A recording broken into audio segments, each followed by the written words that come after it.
this is what death is going to look like. This is what it's going to feel like. And it's your choice whether or not you want to stay on this earth. But I don't know. It just like broke everything away. It broke down all of my walls, and I was able to just see clear. Texas, it's called Squatch Fitness. If you are looking for cool-ass communities doing a whole bunch of cool shit, Squatch is your place, I promise. I'm here on a daily. It is one of the epicenters of fitness here in Austin, so please come check it out. But this episode has been a long time coming. I got my boy, Mr. Shawn Johnson. Are you retired Navy SEAL, former Navy SEAL? What's the proper terminology? Yeah, former Navy SEAL. Yeah. Former Navy SEAL, and then you have about 17 other jobs. And I got, about 17, sometimes 16, but 17 jobs. That sounds about right. Quite a few jobs. Yeah, so I got out of the military in 2017, moved back to Texas, born and raised in Texas. I couldn't wait to get back here for a myriad of reasons. Have you lived here in Texas? Almost 20 years. 20 years, yeah. So there's no place like Texas. I've lived in Wisconsin, Colorado, Florida, California, and Texas is just always felt like home. None of those places felt like home. So got back here, started doing security. I've been working in executive protection for about going on 7 years now.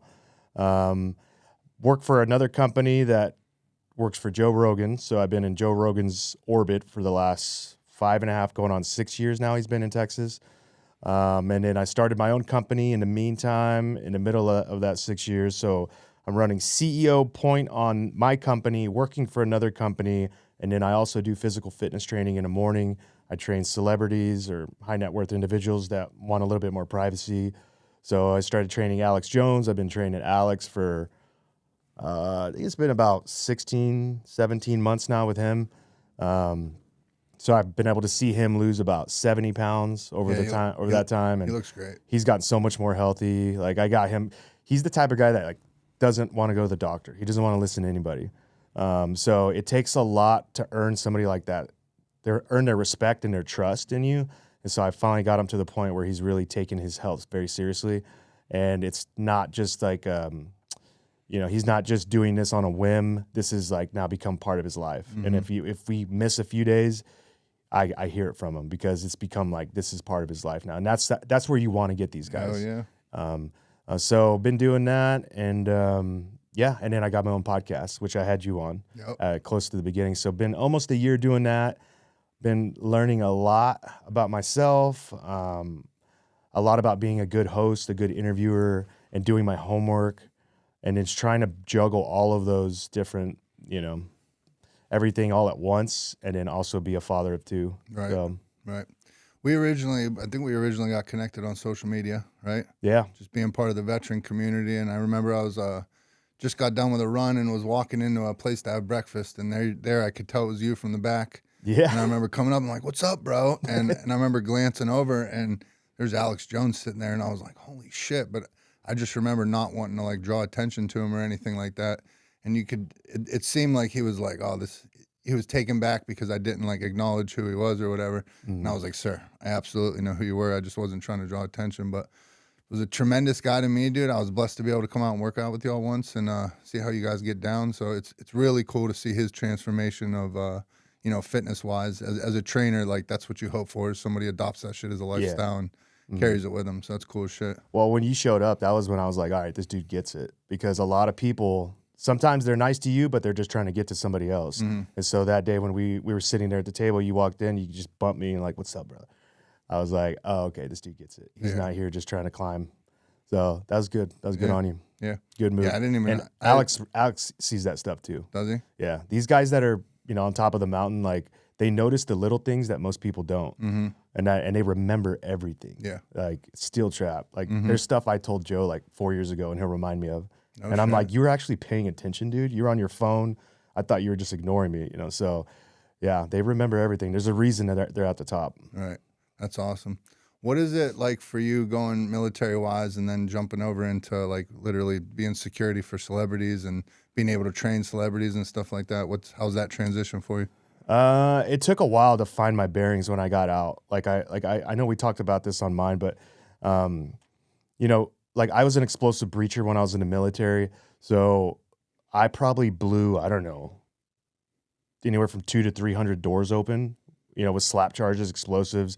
We use chainsaws, quickies, torches, sledgehammers, like anything, any possible way to get through a door or a wall, we do to get to the enemy. And so that was my job. I was the lead breacher.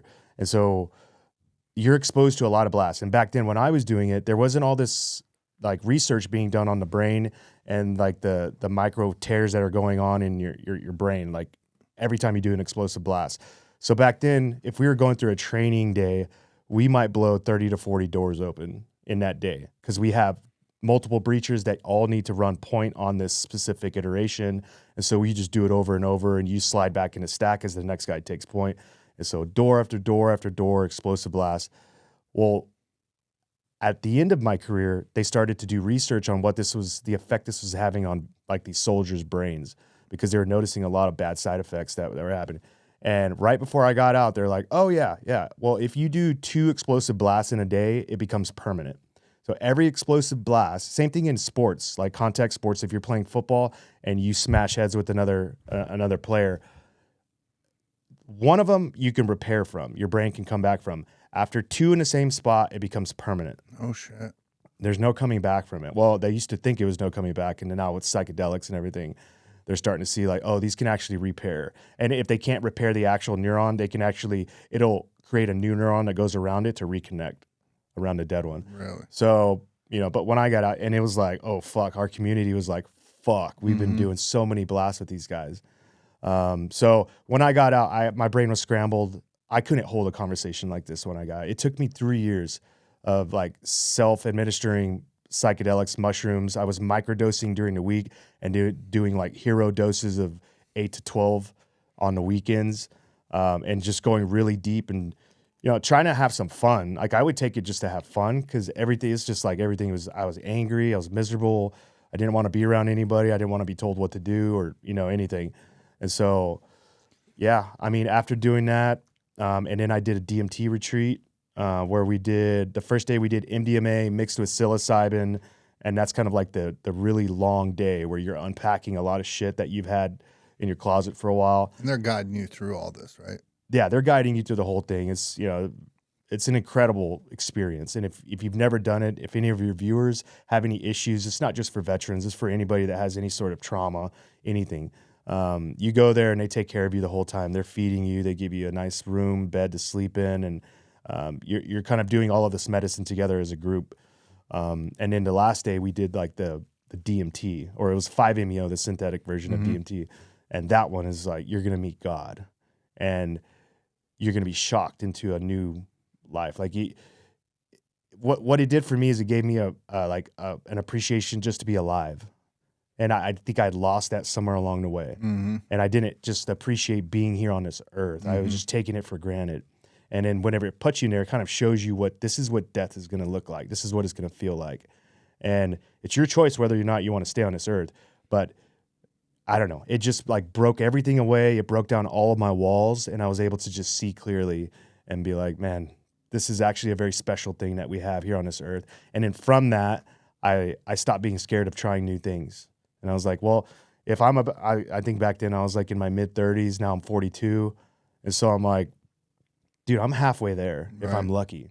So what am I going to do for the next half of my life? Am I going to really fucking take this life and ride this motherfucker till the wheels fall off? Or am I just going to sit here and sulk and be upset and have so many walls up that I can't create lasting relationships with people? Right. So that was what my life looked like. And then rolling into the security world, and cut me off if you want me to stop talking. No, go ahead. And then rolling into the security world, it was applying all of that, which I was kind of like curing myself from, I guess, a lot of mental disease that I had, and then trying to also assimilate back into the civilian world of how things are done. And, when you're in the military, that's all you do. That's all they teach you. Like you showed up, you listen, you do what you're told. Whereas in the civilian world, it's more like you need to figure it out on your own. And nobody here is going to hold your hand. Nobody's going to tell you what time you need to be here. It's on you to make sure you get it done, which being from the military, that's a pretty easy transition because we hold ourselves to certain standards.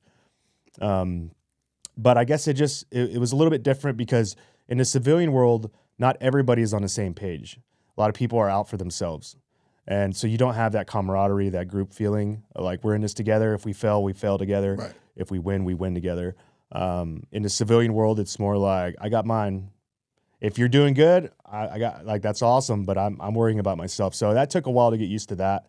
But then it's just kind of like you find your way. You're like, okay, I'm doing this. Okay, I haven't gotten fired yet, so that's good. How much more time do I have left in my day? I could fit this in here. Okay, now I'm doing that. I haven't got fired from that, and you just keep adding pieces, and then you kind of figure out, okay, how do I assemble this jigsaw puzzle to create like lasting success for not just me but my family, right? Yeah. The going back to the psychedelics thing, it's been interesting, and being this deep kind of and this deep sober, being 8 years, I've come to realize, like, at the end of the day, everybody's different, and what's going to help somebody is completely different than what's going to help the next person. And you come from the 12-step world, and it's like a blanket, like no substances, no mind-altering substances. But dude, I think science is often neglected in these conversations, because I sit across from you and meet somebody it's had a profound effect on you. You know what I mean? Yeah. And you've been through a whole lot of other things that most drug addicts, most normal people haven't been through. Yeah. And if you've been able to get positivity about that, dude, I'm all for it. Yeah. And I totally respect guys like you that are able to just like cut everything out of your life. But I know guys that have gone down. I haven't done it, but Ibogaine, I don't know if you've done much research on that. I got a buddy that opened a facility in Tijuana, and he takes in hundreds and hundreds of veterans, and famous people too, like famous people you've seen do some crazy stuff or heard about doing on TV, and you'd be like, oh yeah. So like mental disease is a real thing, and substance abuse is a very real thing. And sometimes it takes some sort of a psychedelic retreat experience for people to break through. And then a lot of these guys, they do it once and they never need to do it again. Right. And they don't need that substance that they were using before. You know what I mean? So I'm not saying it's right for everybody, but I know a lot of my guys, like especially the veteran community, we don't need a circle to talk. Mm-hmm. We need something that's going to smack us in the head as hard as it can and open our eyes again. So, like I went through all of that. I don't use any of that stuff anymore. Like I might have a drink every now and then socially, but I'm not an alcoholic. I don't smoke weed. Yeah. I don't even do mushrooms. The only time I'll do mushrooms now is like if I have a friend that needs it and it's going to help that person feel comfortable to relax, I'll be like, dude, I'll do it with you. Yeah. Like I'll go on this journey with you, but I don't need it. Yeah. Good shit. Mm-hmm. It's funny. Something just clicked for me when you were talking before about, you said something about community and the camaraderie. Mm-hmm. And I realized as I started kind of on my journey with I Am Redemption and building, it was very important for me to build community around it. And I think you just hit the nail on the head for me. I think I'm trying to recreate that camaraderie that I missed from the military, because it's so different. And one of the things that I've preached to everybody that comes around is like, we all rise together at the end of the day. Like we're only strongest as our weakest link, like all the cliches, but it's so true, dude. And the people that get it, the like-minded people that end up coming in, understand it, and it's awesome to watch everybody grow around it. So. Yeah, well, it's the same as religion, right? Like what's to keep your kid when the doors close and nobody's watching your kid? What keeps them in line? It's like thinking that there's other people that are watching, or other people are holding you to a standard. It's the same thing with addicts, right? Like or alcoholics. Santa's always watching. Yeah, be good. Exactly. And it's like sometimes like being in a group, like you're holding yourself accountable. Mm-hmm. They're holding you accountable. And if you're, you decide to lapse, like you're not just letting yourself down, you're letting them down. And sometimes people don't care about letting themselves down. They've let themselves down their whole life. They're used to it. Mm-hmm. But then now they know they're a part of a group that meets every weekend or whatever it is. And they're like, well, if I do it, they're all going to notice the way I look and the way I'm acting. And they're going to immediately know that I fucked up. Right. So it's like, I think being part of a family is really important. It's like a tribe. Yep, hands down. And then, bro, I want killers around me. I want people that make me feel uncomfortable, because it constantly makes me raise my game all the time. Yep, that's huge, dude. I mean, it's a crazy time in the world with everything going on. But like, you work in security. If you're cool with me asking this, when you take a look at like stuff that's happening in this world right now, like the Charlie Kirk stuff and all that, like as a somebody that does security like that, like what goes through your mind? You see a situation like that. I mean, the Charlie Kirk situation is wild. There's so many different things. But even as a security company, and even with the police there, if somebody wants to kill you, they're going to figure out a way to do it. You can have the best security in the world. You can have Secret Service. They still shot Trump. Mm-hmm. You know what I mean? Like, if somebody wants to kill you that bad, they're going to find a way to do it. You can try to mitigate every risk you can. And we try to, like, my company, like, we're constantly trying to think of every angle. Even if it's not a big client, it's like, okay, well, what if they did piss somebody off? If you were that pissed off guy, well, how would you try to get to them knowing that they're going to be here, right? Like, in the security world, we use time and place predictability. So if they know what time you're going to be there and where you're going to be, they can set up and they can try to figure out a way in. And you know, you guys are constantly deviating from that kind of stuff. yeah, you plan for everything. You're planning for every variable that could possibly pop up. And you know, I see what happened to Charlie, and I think not so much about the situation based off of what I just said, but just in terms of like planning ahead of time, I would have never done it there. I wouldn't have done it. They were in a bowl. Mm-hmm. They were literally in a recessed bowl surrounded by rooftops. Mm-hmm. You couldn't have picked a worse place to do it. And as far as I know, a security team said they recommended they don't do it. They wanted to take it indoors or something like that. And Charlie kind of overrode, you know, their recommendation and decided to do it on that spot because he wanted to make a statement. But I mean, just in hindsight, you're looking at that like, why would you do it here? But he was used to doing it. He got a little cocky about it, you know, and he wants to make a statement and say, I'm not scared. And that's also on your client too. Sometimes you have a client and it's their prerogative if they want to take that risk. Sometimes, you know, we have clients and they decide, I don't want anybody to follow me. I'm going to go for a ride in my vehicle. And it's like, okay, but this is at your own risk now. You don't have anybody if shit hits the fan. So Charlie, it was his prerogative to do what he did. But in hindsight, if I'm running that security detail, I'm like, we cannot provide security for you if you're going to keep taking these chances because we can't stop everything.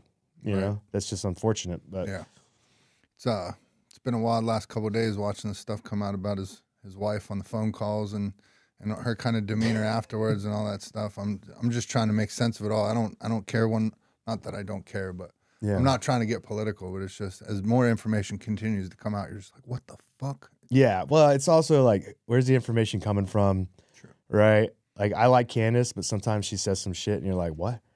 Like, she put out a post the other day about the ice not melting on her trees or the snow not melting in her trees. She's like, it's 30 degrees outside. How come it's not melting? Stop it. I swear to God, dude. It was like, yeah. Damn. So, I mean, but a lot of what she says is valid. It's like, these are valid questions. And people are looking at Erica like, if I die tomorrow and my wife starts doing this shit a couple of weeks after I'm dead, I'm going to be rolling in my grave. Yeah. I can't believe she's saying some of the shit she did or behaving the way she did, or that the organization would even allow her to do things. Like, this happened when Charlie died. Was it October or September? Something like that, yeah. Like, you would think at the bare minimum they would give her to the end of the year to spend some time with their kids. Like, your husband just got assassinated in front of the whole world, very violently. It's crazy. Like, take some time, take a whole year, come back. Like, you're still going to be able to run this company at the end of the year or in a full year from that date. You would think, right? And especially if you're going to have somebody come in and run a, you know, hundreds of millions of dollars company, you want them to be in the right state of mind, right? So that's right. There's a lot of red flags with that. Yeah, you would. I mean, I would think I could see where they probably want to capitalize on everybody being all amped up and get all the donations and all that stuff. But do they need her for that? Well, that's. I would think that she would have handlers of some sort that are kind of guiding her on what to say and how to be. And then like you do one interview like that where you like show no remorse. I imagine they'd be pulling her over to the side like, hey. Yeah, you would think like. I mean, I get what they were trying to accomplish. They could pull in so many donations of people signing up for TPUSA and voting Republican, but you could have done that with her just FaceTiming, doing Zoom calls that they share across all their platforms. She didn't have to be out there with the pyrotechnics on stage. And I forget, who did she get up on stage? Was it Nicki Minaj? Yeah. And like, what the fuck is going on here, dude? This is so crazy. It was a rough go. I don't know. It's really weird to me. The whole thing's weird, but then you have to look at it from the other side. Like, it's like, maybe this is how she deals with her pain. Maybe, I don't know. Everybody's different, you know? You can't, nobody's the exact same when something crazy happens. Some people want to get back out there and work and they won't take no for an answer because it's the only thing to keep their mind off of it. Maybe her staying at home with her kids just reminded her of being with Charlie. Right. I don't know, but it's a rough go either way. So number one, I have to feel like we're going back to what you were saying before about going through so many blasts when you were in the military and it having that effect on your brain and all that. I have to imagine podcasting has helped that some, being able to continue to have those conversations, think on your feet and direct conversations and all like that. Like, what was the initial kind of push that you're like, all right, I'm going to start podcasting?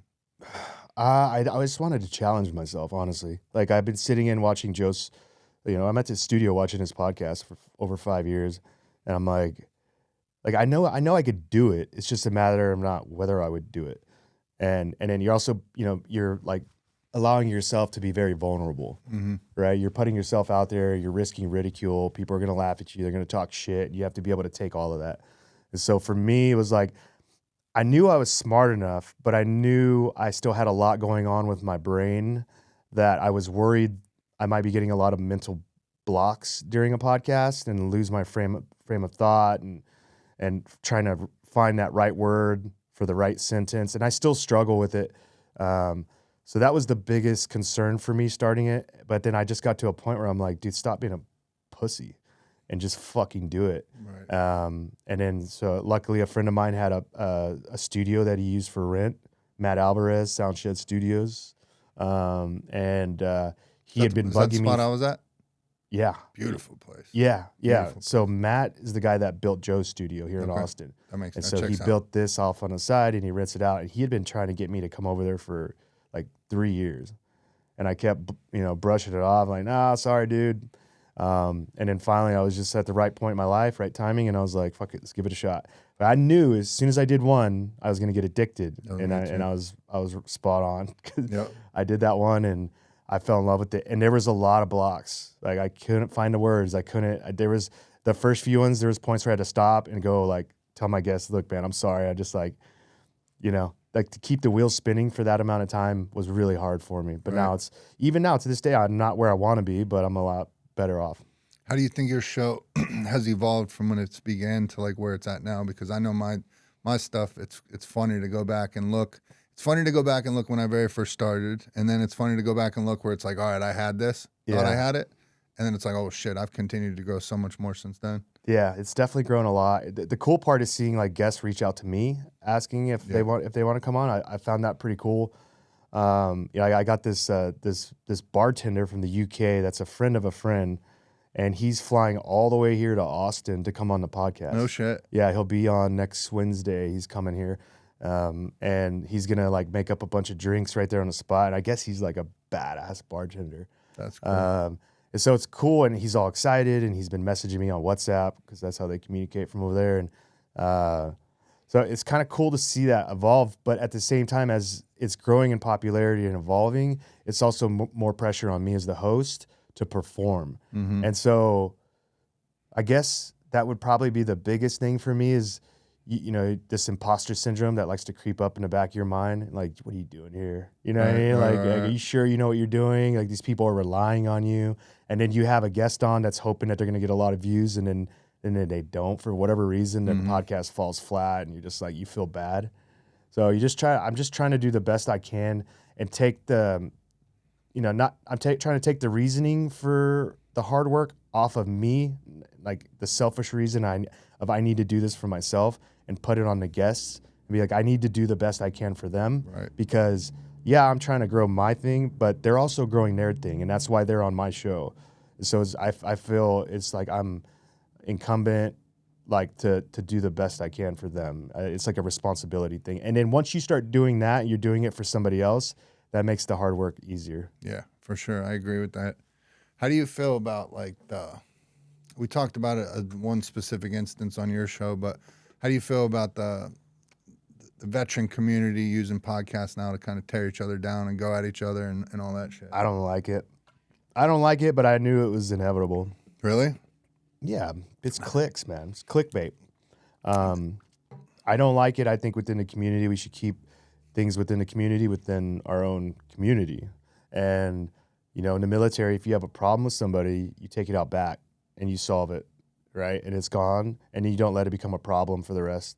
And Now with social media, it's become like a big, you know, dudes talking shit about different branches, different special forces when they don't have the full story or the full picture.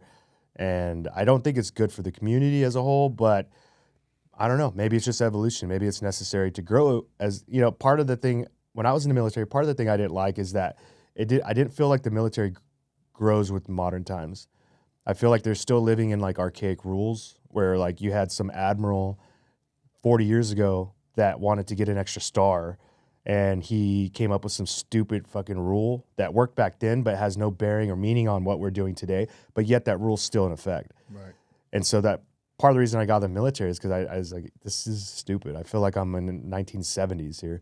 So maybe this is part of that evolution. I don't know, but do I like it? No. Right. Yeah, it's been nuts, and the one thing I just don't I understand like you're putting that time and effort into this, you want to get views and all that, but I feel like doing it by name dropping people or using that clickbait shit just to talk shit on somebody just so you get a bunch of views, like that's not how I want to attain my success. You know what I mean? If it's like once in a while, like it comes up in topic, then I'm like, yeah, he's just sharing his feeling on this thing, and that guy's name happens to be in there or whatever. But when this is all you do, right? Like this is Yeah, dude, it's been disappointing to watch it, and I feel guilty because I'll see certain names, and of course I'm gonna click on that shit because I want to hear what they have to say. But yeah, it's been disappointing, and I think it makes not only the veteran community but the special forces community, like, I mean, as a veteran to look at the special forces, you're like, holy shit. And so I was so excited just to know that special forces guys were doing podcasts, and you get that little inside glimpse. But that's what I wanted, was an inside glimpse. I didn't want to see everybody tear each other apart. yeah. You know what I mean? Well, it doesn't help when you got guys that are really fucking up really bad. Right. Like, not to hate on the guy. I actually like the guy personally, but you know, the whole situation with Tim Kennedy and what he went through, you know, and it's just like guys just jumped on it. It was like, yeah, a piece of meat hanging from a string. They couldn't help themselves but try just completely just tear Tim apart. You think it was some out of jealousy? Or do you think it was? I think it's more of an opportunity. Yeah. You know, when somebody at the top fucks up in our community, sharks are circling, waiting for that. And then as soon as it happens, they're gonna capitalize and try to take as much of that as they can. But you know, Tim's situation, like I wasn't there. I don't know the truth. But I also know that like people remember different versions of different stories. I mean, you could be at the same firefight and have two completely different memories of what happened that day. And then you throw, you know, PTSD and TBI on top of that, and now imagine how this story is going to change over time, all right? And so, you know, his account of events versus their account of events. But when you have multiple people saying, nope, his accounts are wrong, then, all right, maybe Tim is not remembering this correctly. Maybe he did embellish a little bit, but like, you know. But what these people don't understand is like ex-military, anybody really who has a platform and has grown to become comfortable in front of the camera and speaking on mic, this is a cheat code. It's a cheat code in life because you have something that nobody else has. If I want to talk shit about somebody, all I have to do is say the most wildest shit on here, create a quick clip of it, and send it to all my friends and say, dude, spread this far and wide. Yeah. I want to go viral. Right. And it can happen. It doesn't take long until you start making connections, because just like the military is a small community, podcasters and influencers is a pretty small community too. So it sucks when you see people tear people down like that, but by Tim stepping into the light, he kind of set himself up for that. Yeah. I've always been very careful with how I do my show and the guests I have and all that stuff, and was careful never to like align myself one way or any of that, but like to make your podcast about talking shit on others or tearing people down or all that stuff, like where do you go from there? What happens when you run out of people? You know what There's I mean? always people. I mean, you're just gonna keep. Man, that's a wild. It's a wild road to go down. Could you going back to your military time, just to give people a glimpse into what it's like to be a Navy SEAL? Could you take us through like one of your experiences, one of your missions, something like that gives people a good, clear understanding of what it's like to be a Navy SEAL? So we do what's called a workup in the teams. So typically they're about 2 years long. So we will train for about 1.5 years, nonstop training, going over every block of training. And like, you know, for an example of like a 1.5 years, we'd be like, we're going to do dive training, like scuba. It's not scuba. It's closed circuit scubas. There's no bubbles. So we'll do a month of that. We'll do a month of land warfare where we're out in the desert running and gunning and learning how to communicate.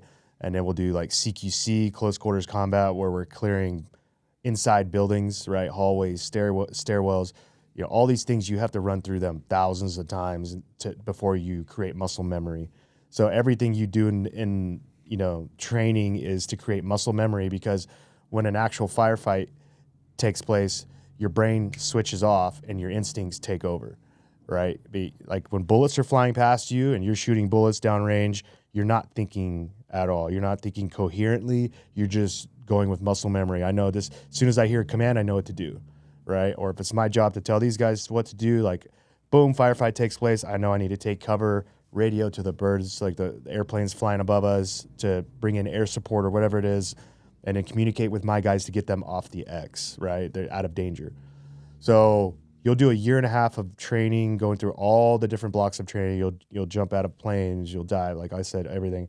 And then from there, you'll go on a deployment, which is anywhere from 6 to 9 months. And like in the teams, we're a very, very small community, like on the grand scale of the military or the branches of military. How many, at any given time, how many SEALs are out there? When I got out, it was 2,500 active. So, and then, yeah. So you go through all this training, and then you deploy for 6 to 9 months. But we don't own like any footprints around the world. The Navy SEALs, we're such a small community, we can't say, hey, this part of Afghanistan is ours, right? Marines and Army, like they have the big footprints around the world. And so if we want to go do work in a certain spot in wherever, Iran, whatever, then we will go to them and say, hey, we want to go grab this guy. We know he's here. Can we get permission to go in there and grab him? Mm-hmm. And typically they'll sign off on it unless they have other things going on that they don't want you to fuck up or be seen. And then also they will recruit us. So like when we went to Afghanistan for my first deployment, there was this part of, I won't say where, but there was the part where we got deployed to for 9 months. Like all of these Army dudes, these Army ODA guys were just getting hammered. Like there was IEDs going off. All their vehicles kept getting wrecked. They were getting ambushed. They couldn't do anything. They couldn't bring food or water in.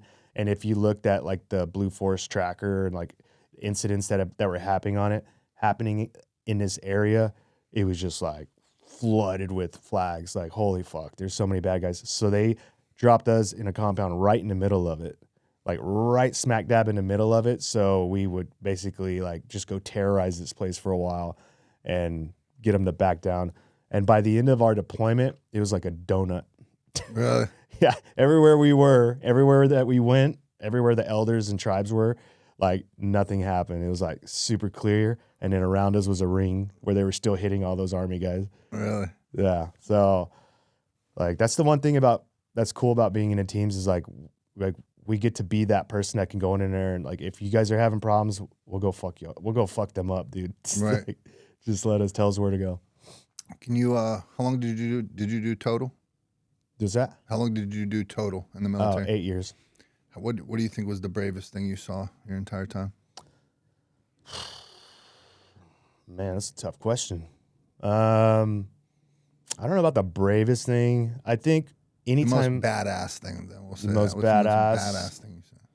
I mean, anytime you're downrange and you're in a firefight and you see a guy may move away from a position of cover for any reason, to me, that's the bravest thing. Mm-hmm. Because you don't know what it feels like to realize like you could be dead right here in this moment. Like you can, like literally one wrong step and you could have a bullet through the head.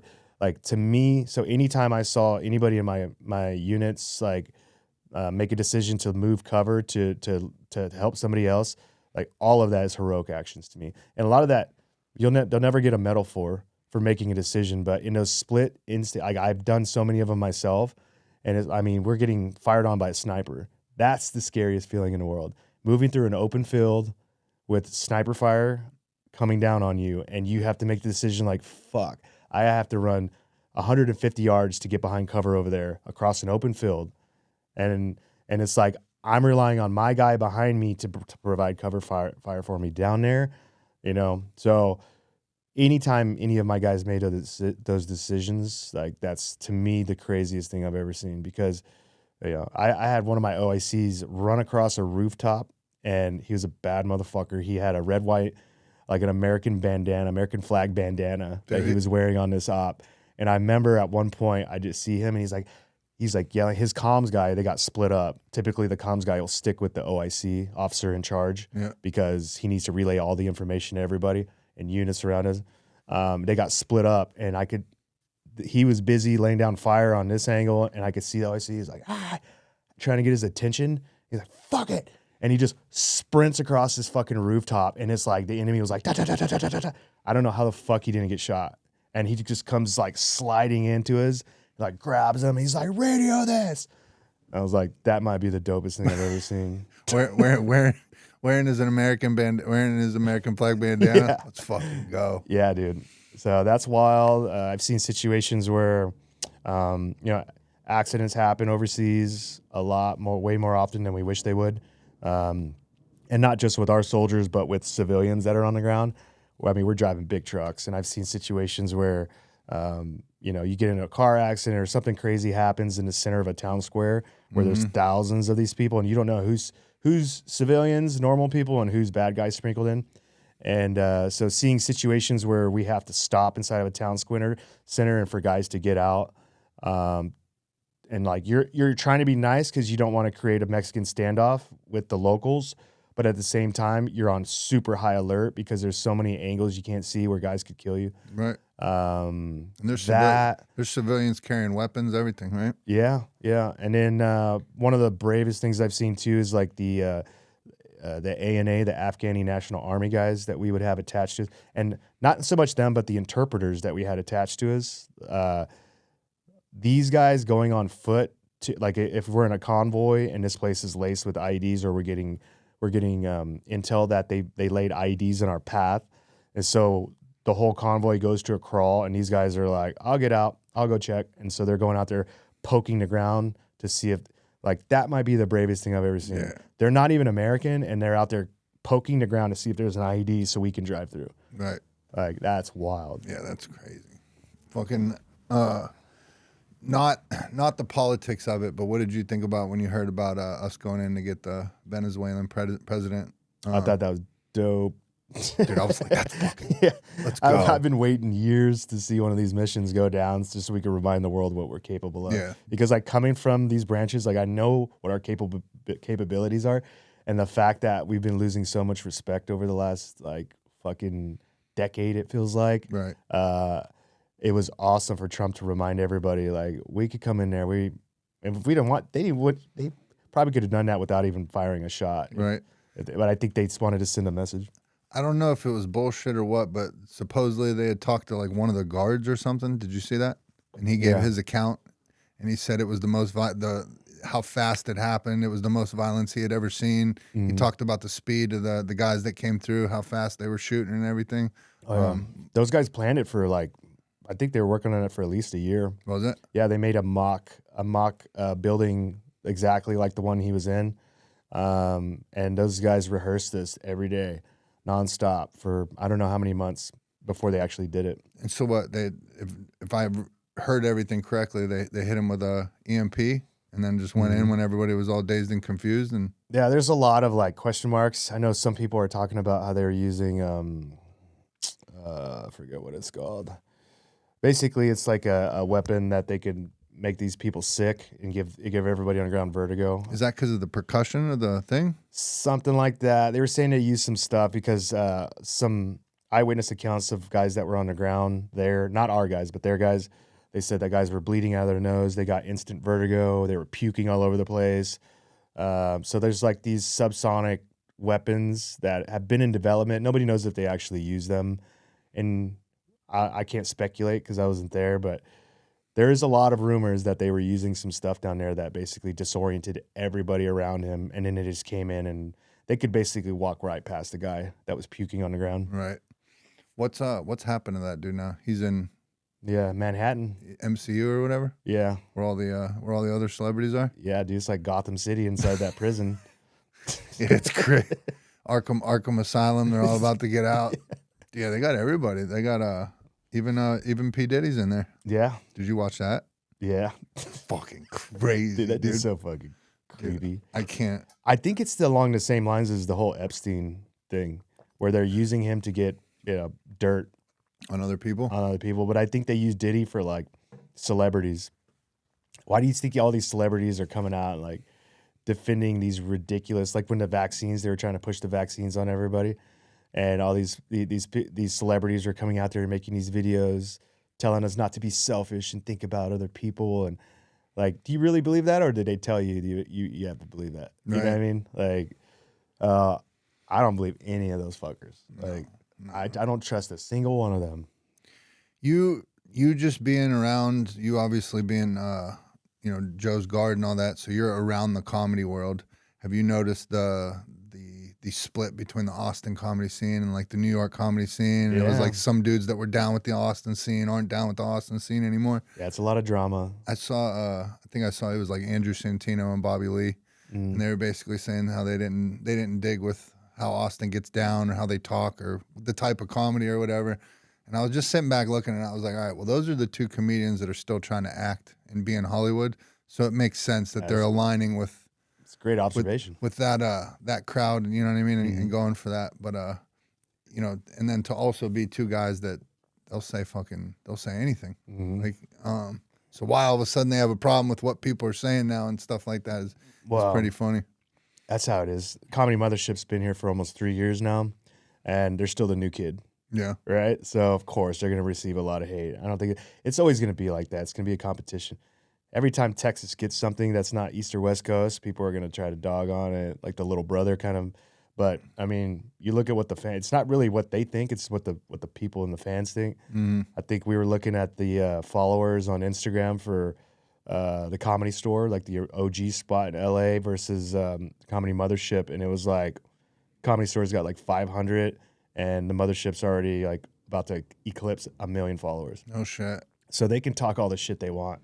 Damn. And I don't blame them because that's also clickbait and they want to go viral, right? But what you have is like there's cliques within their own community of comedians. And so if one of them feels slighted when they went to the Mothership over something, or maybe they didn't think they were welcome in the green room or whatever it is, I don't know. What are they going to do? They're going to go tell all their friends. And then they're going to be like, yeah, fuck that place.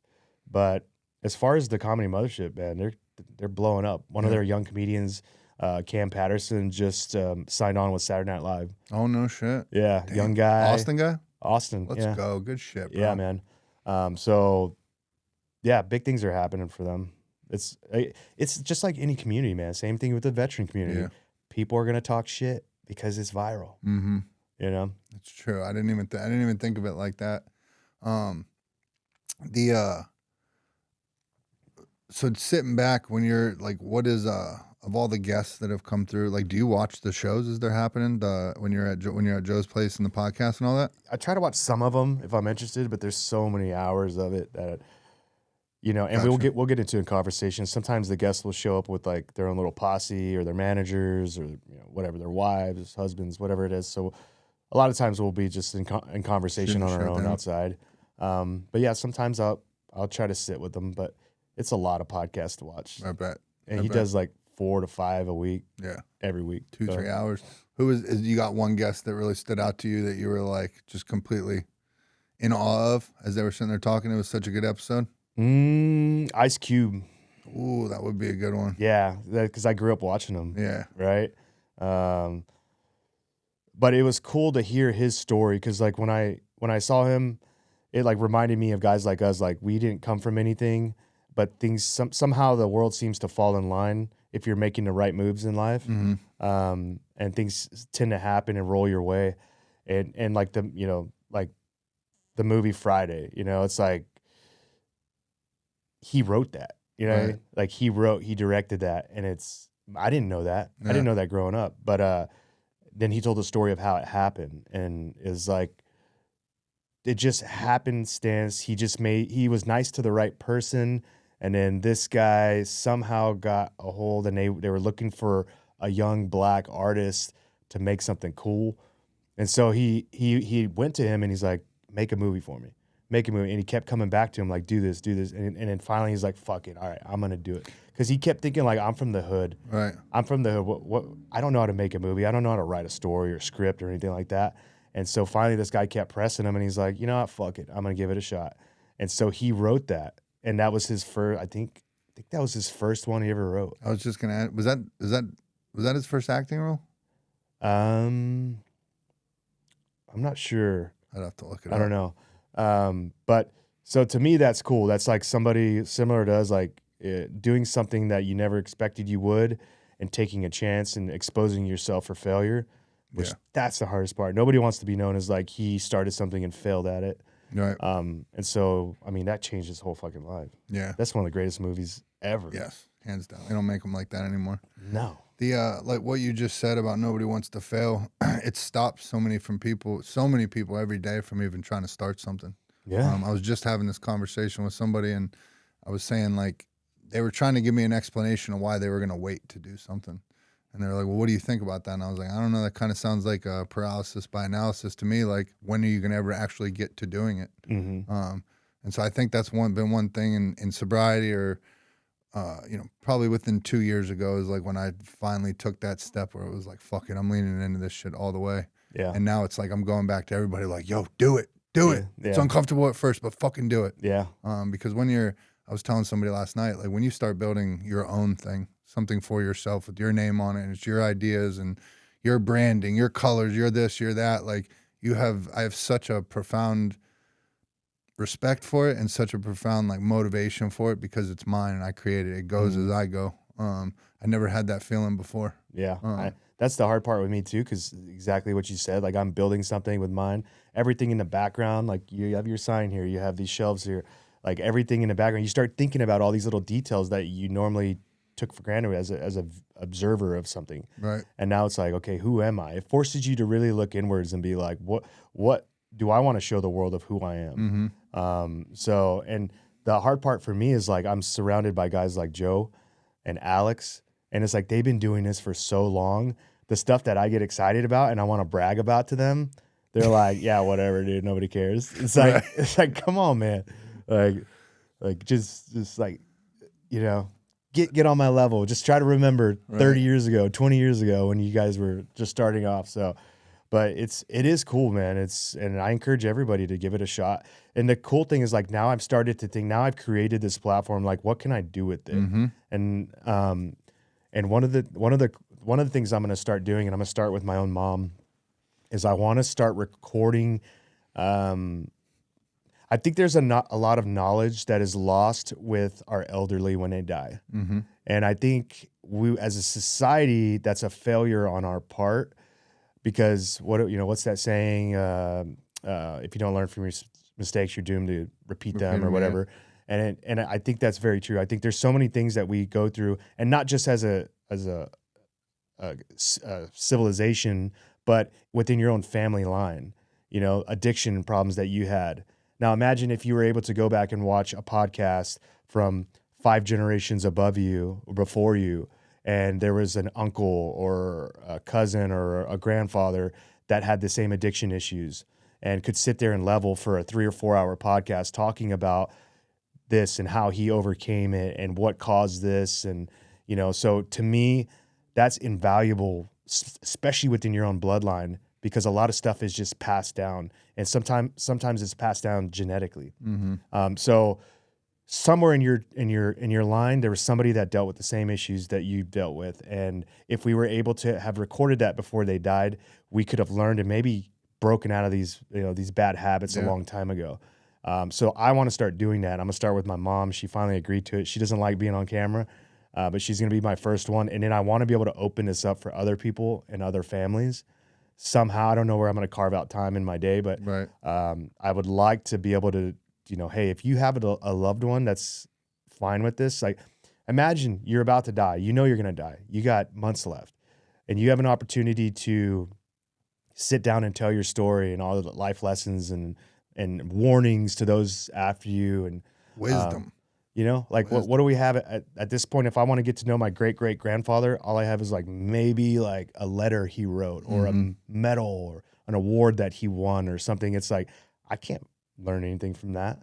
Yeah. So we're technologically we're in a very cool spot because, you know, so I'm just trying to figure out how I can use my platform to save all this, archive all this. Right. Well, dude, you just said the key, and it's one of my big problems with that. I think once I got going in the social media world and all that is, I mean, you meet a lot of people, and just something personally I don't understand. But if you're blessed to have a voice, have a platform, have a large following, and you're not in some form or fashion using that to help other people, then you know it might be a great business move. It's just it seems to be a very self-serving move to me. Like Yeah. that's just my goal, my purpose. I don't look down on anybody for it. It's just not what I do.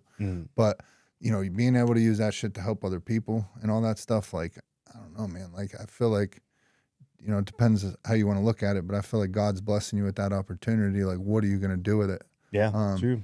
And it was cool the time when we got connected because you were just starting. And so it's like, there's people that'll tell you all day, like, oh, I'm going to start doing this. I'm doing this, bro. I'm going to start doing this. And it never happens. And then there's the people that start, and most people that start podcasts get a couple episodes in and quit because they have no idea what it, you know what I mean? What it takes to not only do it, but grow it and then have social media and then edit and all those things. And so you were just getting going on that. And so that's where I was very much in that place too. So I was like, oh, I do this and I do this. And it's like, I just wanted to, I enjoy being able to compare notes with other people. And I think I was never like this before in life. I thought I knew every fucking thing. But when I got sober, I think my eyes were open. It was like, oh, I don't know shit. And so like, I'm just constantly trying to learn from people. And there's people that haven't been doing it as long as me that I'll still learn from, and people that have been doing it for, you know what I mean, forever that I can learn from. Yeah. It's like, it doesn't matter if I'm in the gym, podcasting, social media, whatever I'm doing, like I'm trying to learn something. And if I can't learn anything, I'm in the wrong room right now. Yeah. You know what I mean?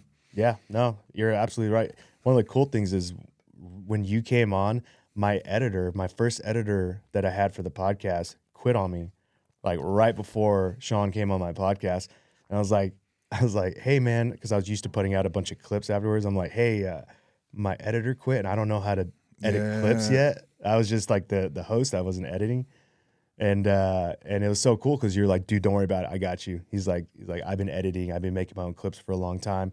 Like, just send me the files. And I'm like, how do I send you the files?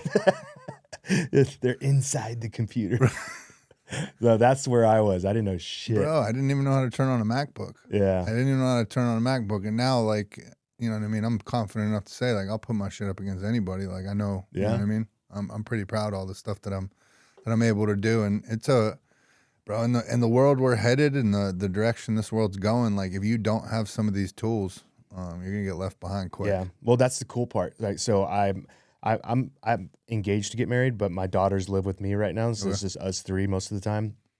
And it's cool because they've seen all of this. Like, I built the studio in my house. So they saw all the work it took to get everything going. They see all the work with me editing, all the work of me researching, all the time I'm spending on phone calls and text messages to like continue. Because the thing about doing what like we're doing is we have an obligation now to our audience.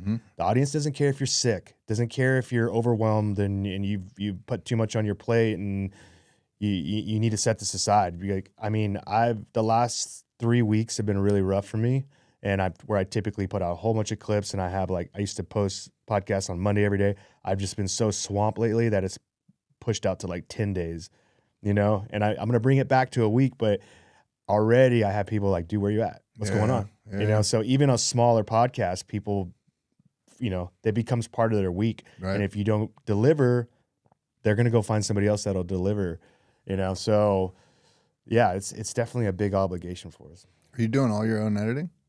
No, I have a guy now. I don't have time. Yeah. Like, honestly, I'm just way too busy. That's I wish I liked it. I mean, I got pretty good at it at one point. I think one of my clips that I put out with this guest, Jesse Beltran, finally I got my first clip that eclipsed 1 million views. Let's go. I know. Really? Yeah. I didn't know that. Good shit. Yeah, his got more than Ian, got more than Alex. Ian still he's got one that's like at 986,000. So he's about to eclipse 1 million too. But I'm like, bro, What did he say?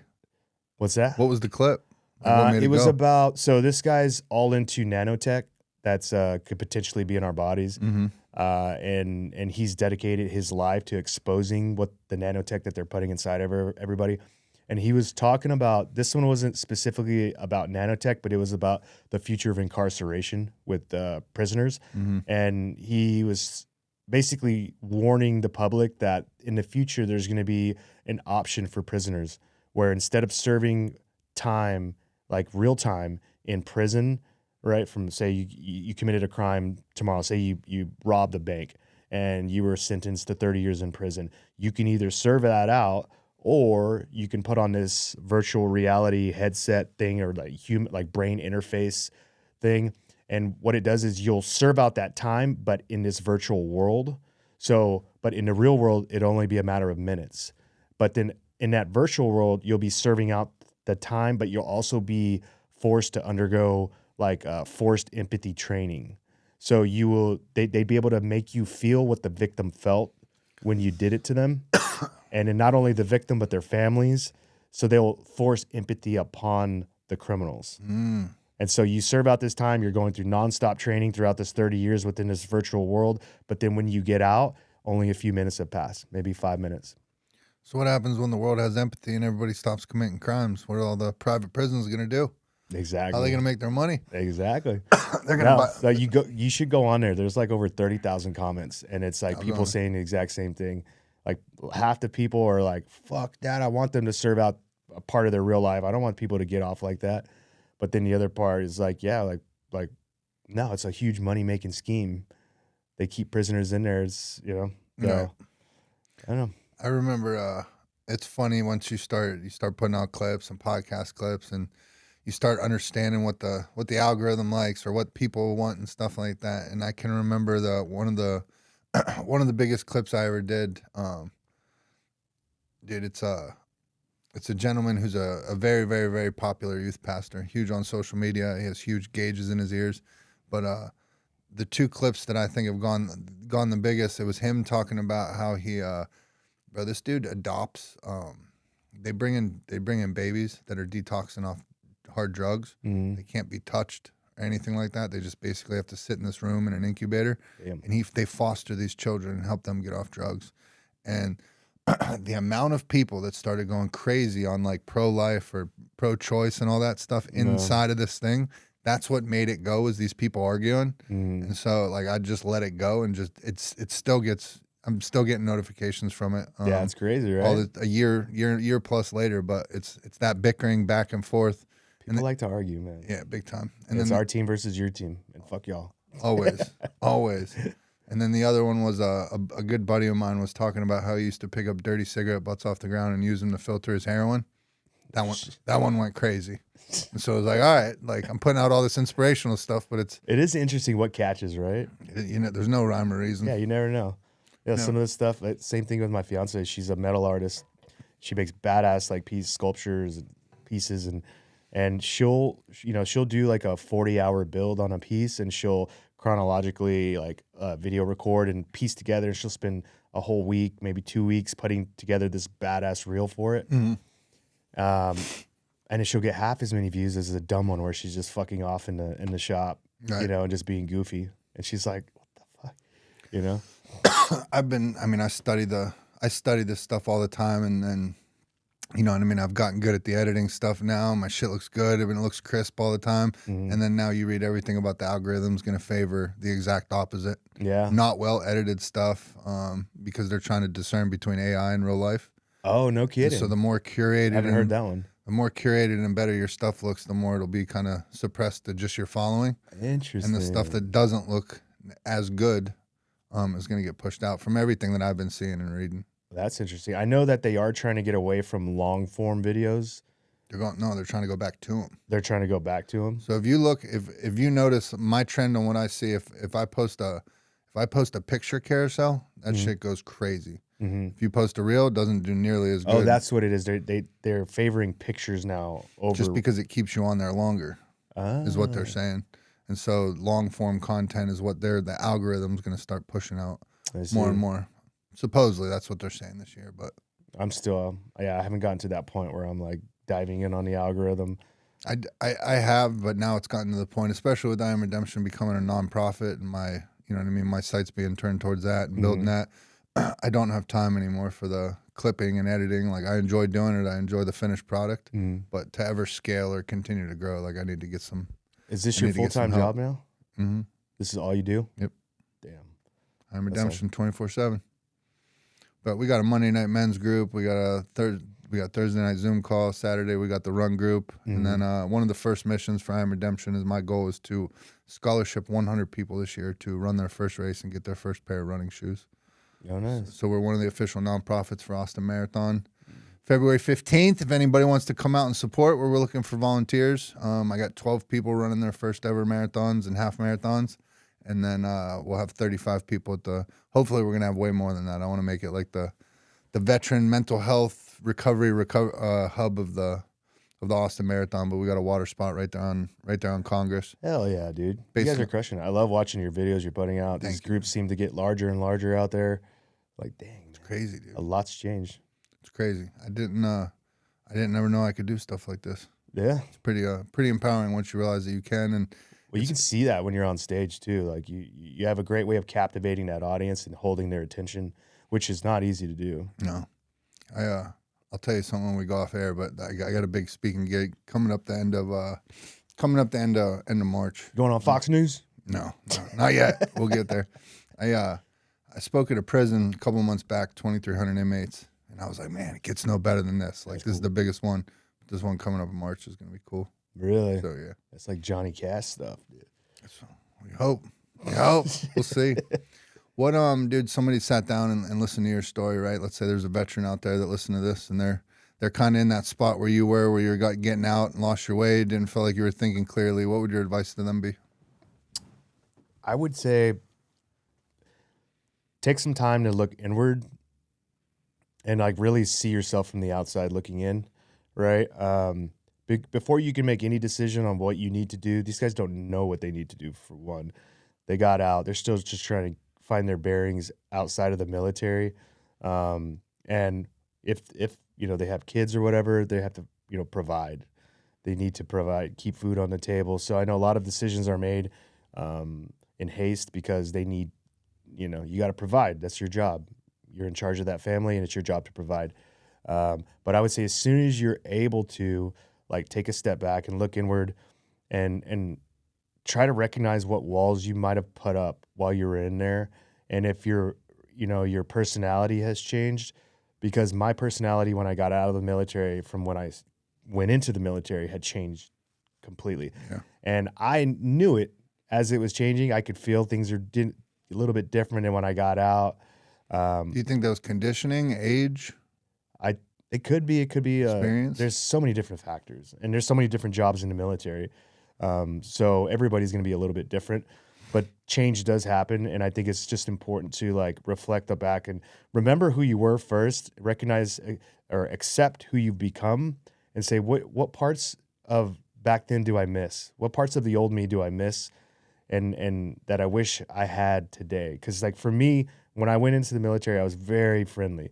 I was very open to meet new people. I was very interested in other things.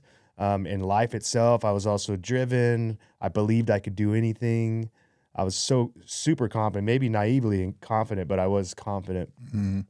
And then when I got out, I had lost a lot of that zest for life. Mm-hmm.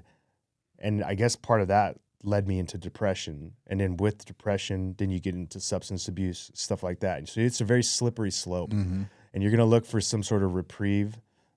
So if I had any advice for those guys, I would say, hey, man, after you get your bearings, after you're putting food on the table, like take some time, even if you need to go on a camping trip by yourself or just get away, to like really reflect on who you've become and what of who you've become are you okay with and what are you not okay with. And then once you are able to answer that, then you can isolate and identify the parts of you that you need to work on. And then from that, you need to use your resources, get online, use your networks to find groups of guys that have the same issues and are trying to fix it. Because as soon as you start to reach out, you're going to, I think that's the hardest thing or the most eye-opening thing for me is I was afraid to reach out because I thought people were going to think I was weak mm-hmm. or a failure. Like Navy SEALs don't have problems. Navy SEALs don't complain. Navy SEALs, we're tough. We're badasses. We're supposed to, represent the teams. And it's like, so I was very hesitant to reach out about any of the problems I was having.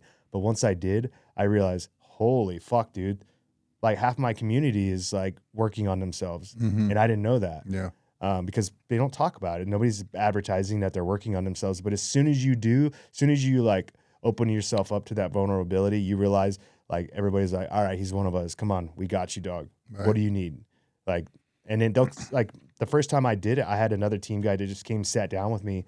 We had like lunch together, and he was like, dude, I'm gonna give you some mushrooms. Like he could see like I needed something, and he's like, I'm just gonna give you this. Just try this. Like, and I was like, fuck it, all right. And that started my road to fucking redemption. Yeah, You know what I mean? let's go. Let's go. Good callback right there. Dude, that was probably the most thorough and best answer I've ever gotten to that question right there. That was like a step-by-step on what the fuck can go do. Thanks, that was man. good shit. Good shit. If you were, hypothetically speaking, tonight, you're walking out for the UFC championship of the world, what is your walkout song? Ooh. Ain't nothing but a gangsta party. Let's go. Is it? That's a good one. Hell yeah. That's that Nate Diaz shit right there. That's good. That's good stuff. I don't know why. That's how I grew up. That's my favorite question to ask. That is definitely how I grew up too. I just went and showed my buddy. He's lived in Austin for years and had no idea there was a Tupac mural. So we were out filming content for the marathon, coming outside to go take him to the Tupac mural. They built a fence around it for some reason. Well, probably didn't want people to tag it up. Well, I mean, you would think you would want people to come to your building to take those pictures to then come into your... Oh, they can't even get back there to take pictures? No, like, I mean, I don't know. It's very odd that they did it, but I was surprised to see. There's a Willie Nelson big mural too downtown. Yeah. What so your podcast, what's your podcast called? What type of people come on it, and what are people going to get when they tune in? It's called the Shawn Johnson Podcast. You can find us on YouTube, Spotify, Rumble. I post all of my reels and clips on Instagram. For guests, we bring on, imagine like a mixture of Alex Jones and Joe Rogan's guests. Being in their orbit, I'm able to kind of like pluck here and there. And then, yeah, I'm just... Do they care? No. Not at all? No, they're actually super cool with it. That's cool. Yeah, Alex will even, like, if there's somebody cool, he'll try to send them to me, and hopefully things align. And with those guys, anything they say, I just do. Yeah. Like that. I'm not going to argue with them. They think I need to have somebody on, I'm going to have them on. There's a reason behind it. But as far as like the podcast itself, if I had a theme to it, I just want to talk to cool people that have lived a very interesting life. And similar to what you said earlier, imagine there's a young veteran out there that's might be watching this. I do the same thing with mine. I try to picture a younger version of that person sitting across from me, and what kind of questions would that person want to hear, or ask that person so they could get the answers to what they need in life, and hopefully it can inspire them. And not just people that have made it really big, but people that have gotten to the top and have stayed there. Yeah, that's the hardest part. Anybody can hustle for 3 years and get somewhere, but do you have the wherewithal to stay there, stay at the top? Like, to me, that's harder than getting there. Yeah. You know, and doing it the right way, and not selling out, you know, which I think happens way too much in our lives right now with people around us. People are constantly selling out for a buck. That's why it's cool to be around Alex, because that dude, he will not sell out. He's had offers, huge offers on the table, $50 million a year if he'll shut his mouth or filter what he's putting out. And he's people will pay him to filter stuff or to chill. $50 million, you'll now come on our network. Oh, okay. And we're going to leave some of the stuff you say out. And he told them to go fuck himself. Oh, shit. Yeah, like that dude is the realest gangster I've ever seen. And dude, I mean, there's a quote. I just said it to my wife the other day when it was like, what is it? Live long enough to see yourself become the hero, or then you become the villain, or something like that. Yeah. Where it's like you're on top for so long, where eventually, and I feel like, I mean, I've been a fan of Joe's and listened to Rogan's podcast, I think, since I discovered what podcasts were. You know, but to see those guys, you know, say what you want about views or you know, their views on things or anything like that, but they've been two of the most consistent people in the public spotlight that I've ever seen. Alex Jones has never changed. It's been him since the moment I saw his first video. Yeah. Was a tremendous gentleman to meet in person and work out with. Was cool as hell. Yeah.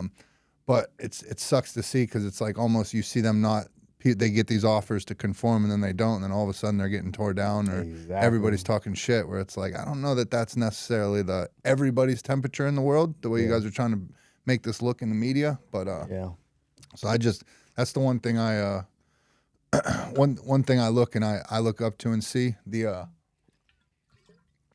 When I first started the speaking stuff, I may have said this on your podcast because it's ringing a bell, but do you know who I believe his name's Eric Thomas. Do you know who he is? Yeah. Motivational speaker? Yeah. So I had heard a story about him, and he had gotten some huge offer. It was the biggest offer he had ever had for a speaking event. He wasn't him yet, I don't think, what he is today. But they told him he had to wear a suit jacket. Mm-hmm. And he said no, he wouldn't do it. And so he ended up turning down the biggest payday he would have ever had. And then somebody else heard that he had did that, and then gave him like 3 times the money to come over and speak there and let him wear like whatever he want. That's badass. And like, I just kept that, where it's like, dude, that's when I heard that was when it was like, all right, it's time to start leaning into me, who I am, instead of who I think I should be on a podcast, or who I think people want me to be, or anything like that. Well, exactly. And if you're pretending to be something you're not, you're going to attract something that's not meant for you. Right. Just be you, and then you'll attract the right people in your life. Yep. Like that's I live by that. Authenticity is key for sure. Amen. Dude, the way we like to wrap up the show, and I'm kind of putting you on the spot, I should have prepared you, but the way we like to wrap up the show is everyone's heard a little bit of your story. They got to know a little bit about who you are.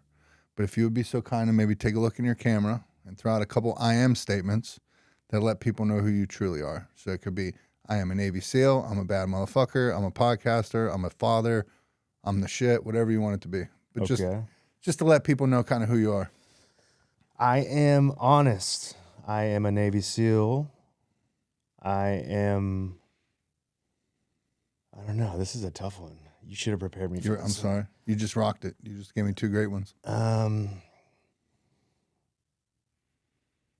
am never complete. I am always learning. I am struggling.